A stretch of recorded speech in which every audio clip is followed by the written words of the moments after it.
Hi, welcome to our second Fireside Chat. My name is Leanne Ellis, and I'm from the Lucius Beebe Memorial Library in Wakefield, Massachusetts.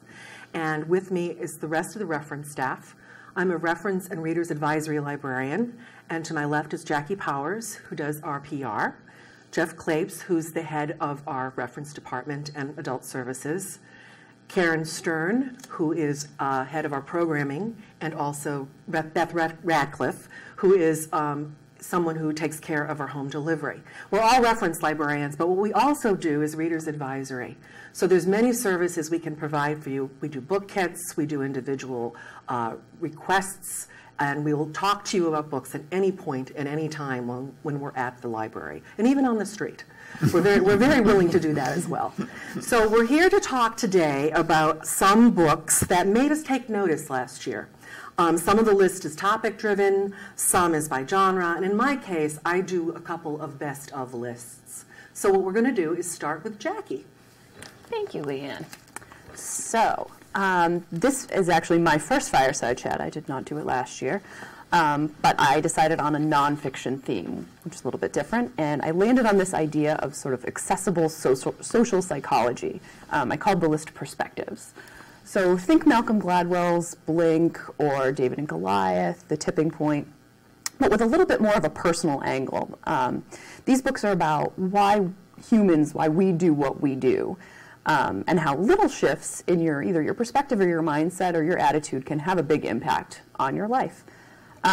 Many of the titles on my list started as TED Talks and sort of blossomed into full-length books. TED, of course, is the technology, entertainment, design, media nonprofit organization, and their slogan is "Ideas Worth Sharing," and I really think that these books are those.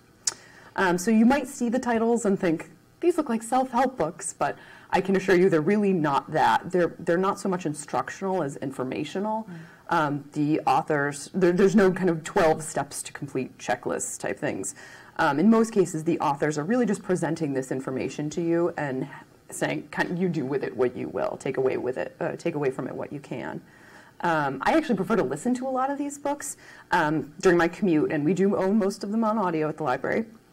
They're sort of thought-provoking without being heavy, and they combine enough science speak with anecdotes, and they're broken up into these nice little chunks. So for a 25-minute commute, it's a nice way to break it up. They're very readable and listenable. So the first title on my book is Angela Duckworth's Grit, and it's The Power of Passion and Perseverance. So she's a psychologist, a professor at the University of Pennsylvania, and she also won a MacArthur Fellowship, which is also known as the Genius Grant, which is funny because her father actually basically told her all her life she wasn't very smart. And so at her most basic, her work really talks about why people succeed. Why do some people succeed in one and some fail? And how your intelligence is not really a guarantor of success. It's really more about identifying your passion and following through on your commitments, so perseverance. So she has this powerful story because she had this father who didn't really believe in her. And she has a sort of winding path, career path. She was a teacher, she was a consultant, and now she's basically a neuroscientist. And this sort of led her to that hypothesis that genius is not what drives success, but this sort of special blend of passion and perseverance. It's really a fascinating study, and her findings are really intriguing. Do you have any tidbits you'd like to share with us about those findings? Well, one of the interesting parts was she studied West Point students. So these are the creme de la creme academically, physically. They're all highly qualified, but some fail. Some drop out pretty quickly, and some stay in. And she sort of looked at what was the difference. There were some studies she did on that.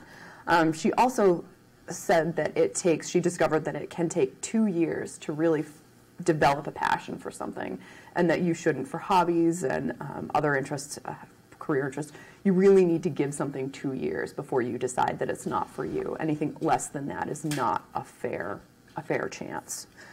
So really, no matter what your age or walk of life, if you have kids, if you don't have kids, there's something for everyone to take away from this book. It's a lot of practical applications.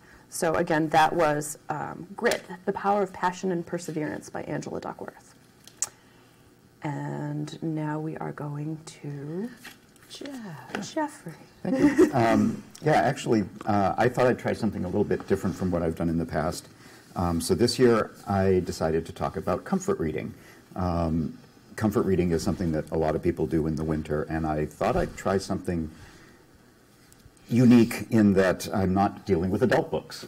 I wanted to see what it was like to revisit books that you read as a child, often the kind that you might have read under the covers with a flashlight, you know, when you were a little kid. Definitely. To see if they resonate the same way as an adult. As adults, we have more wisdom, more life experience, less innocence, and sometimes reading those books that we remember from our childhood, some of them really still resonate the same way that they did, and others, they've lost something because you're a different person now. Now that you have more cares and responsibilities, and they just don't feel the same way. So I wanted to look at some of those. Many of the authors on my list are people who write for adults as well as children, and so you'll often see that maturity in their writing, that whether they're writing for one audience or another, they still have very, very pithy writing styles. So the first one I wanted to talk about was Madeleine L'Engle's Wrinkle in Time, which I think most people have heard of at least, even if they never actually read it as a child. It was first published in 1963, and it won the Newbery Award for Children's Literature, which is sort of the prestigious children's lit award, and it's still considered a science fiction classic today, and kids still read it all the time. It's one interesting tidbit about it is that it's one of the few books that actually begins in an ironic fashion with the phrase, "It was a dark and stormy night," which is kind of fun. So the plot focuses on 13-year-old Margaret Murray, who is a very bright, kind of misunderstood kid. And she feels kind of underappreciated by her family and overshadowed by them because both of her parents are extremely bright and talented scientists. Her father works for the government in a secret scientific project and has been missing for several months. She has a younger brother whose name is Charles Wallace, and he's also different, and it takes a while to, as you go through the book, to really get a sense of what makes him special and different. That's something that they tease you with slowly. Because her father has disappeared, obviously this is a crisis in the family. They don't know what's happened to him, whether he's coming back or when.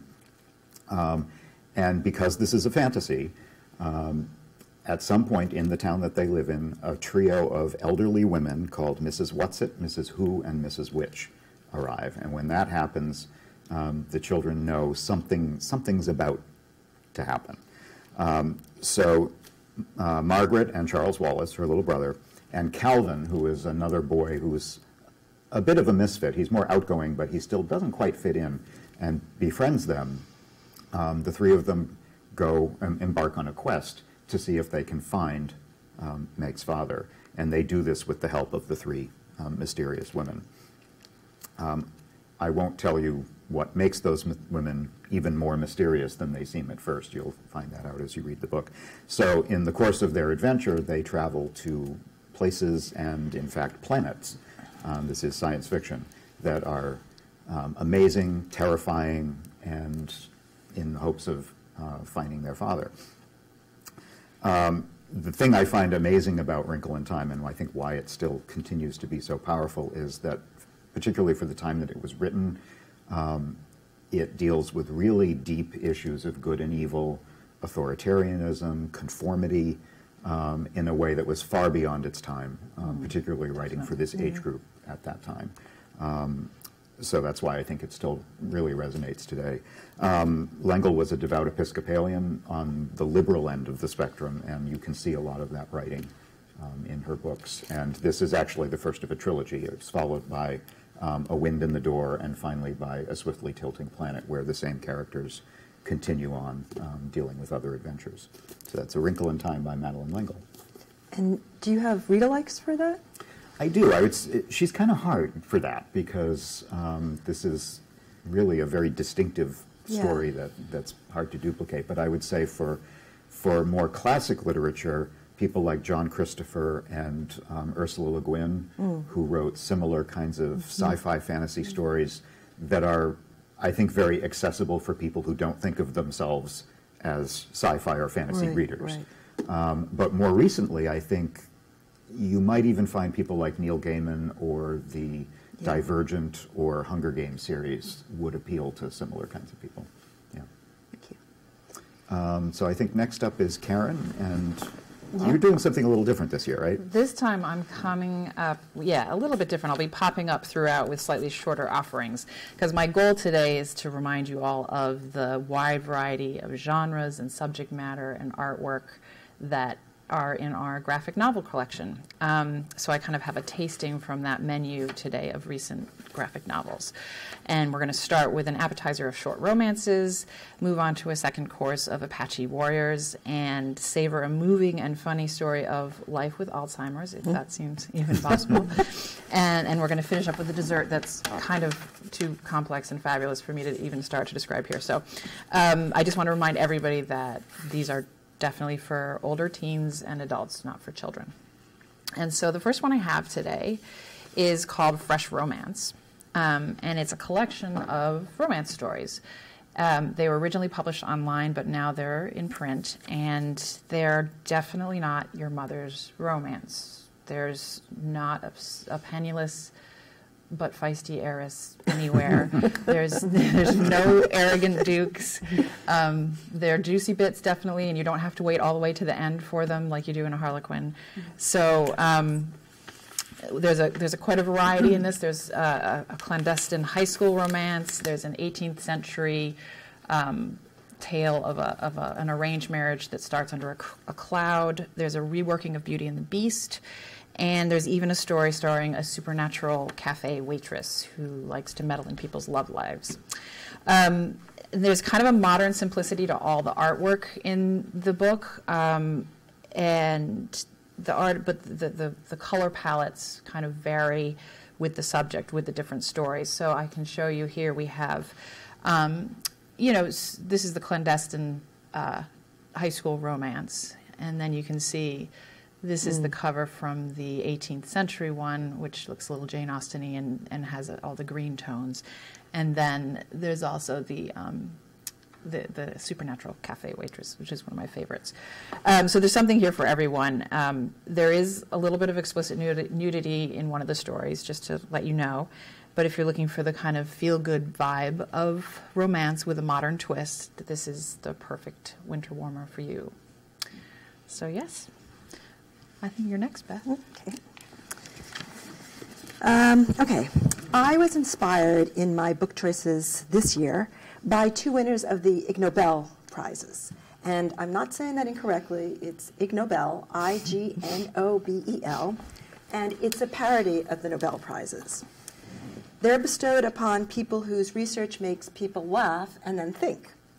And although it can make people laugh, it can be quite serious research. So, for example, there was one that did a study of a particular mosquito that was a carrier of malaria. And they found out that these mosquitoes are as attracted to stinky feet as to stinky Limburger cheese. So they baited some traps in strategic points in Africa with Limburger cheese to try to catch these mosquitoes. So the Ig Nobel Prizes are given out, they're bestowed on people by an organization called, that runs a humor magazine called the Annals of Improbable Research. And the hope is to spur people's curiosity, to have them raise questions about what's important and what's not, what's real and what's not, in science and everywhere else. So this year, two of the awards went to men who tried to become other animals, literally, and then wrote books about the experience. So I'm going to tell you about Goat Man, how I took a holiday from being human. But the other one is on the list. It's Charles Foster's Being a Beast. So my list is about the nature-human connection taken to a different level. And there are certain similarities to Jackie's about a connection to changing perspective, using nature to nurture, cultivate that change. So Goatman, he describes himself as a designer interested in, quote, technology, science, future research, etc., end quote. And there's going to be a lot of air quotes in mind. So his last project was 4 years ago, and it was the toaster project, and in which he tried to make a toaster from scratch. Now, I thought that meant getting sheets of steel. No. That meant going into the earth and getting iron ore to try to make this toaster. And it was a TED Talk, so you can watch that on the TED Talks. So it's 4 years later. He's tired of trying to figure out what to do, and he wants to escape from real life and become a goat. I'm sorry. How does he become a goat? How does one become a goat? He does so very methodically. He had originally wanted to be an elephant, so he's gotten a little more But practical. elephant school was too expensive. That's so, right, yeah. that's right. So he can't figure out what other animal to be, so he consults with a shaman, and they decide he has an affinity to goats. And so he systematically, the next step is to figure out how to be a goat. So he has to